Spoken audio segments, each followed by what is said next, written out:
சூப்பரான மாங்காய் தொக்கு ஒரு நிமிஷம் வீடியோலேயே நம்ம பார்த்துடலாம். எப்படி செய்யுதுன்னு பார்க்கலாம் வாங்க. நல்லா ஒரு குண்டு மாங்காய் நான் எடுத்துருக்கிறேன். ஒரு 4 மாங்காய் நல்லா கழுவிட்டு தண்ணி இல்லாமல் தொடச்சிட்டு பொடியாக கட் பண்ணி எடுத்துக்கணும். நல்லா அதை இந்த மாதிரி கட் பண்ணி எடுத்துருக்கேன். 4 மாங்காய் காம்பெல்லாம் கிள்ளி எடுத்துடணும். ஒரு 20 காஞ்ச மிளகாய் எடுத்திருக்கேன். கொஞ்சம் எண்ணெய் போட்டு அந்த எண்ணெயில் இந்த பெருங்காயம் நல்லா அதை பொரிச்சுடு எடுத்துடணும்.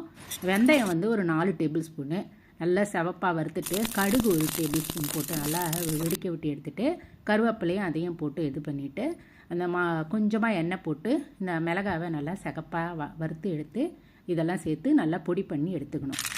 ஒரு கரண்டி நல்லெண்ணெய் போட்டு கடுகு வெடித்ததுக்கப்புறம் மாங்காவை கொட்டி உப்பு போட்டு மஞ்சத்தூளை போட்டு நல்லா வதக்கணும். தண்ணியெலாம் ஊற்றக்கூடாது.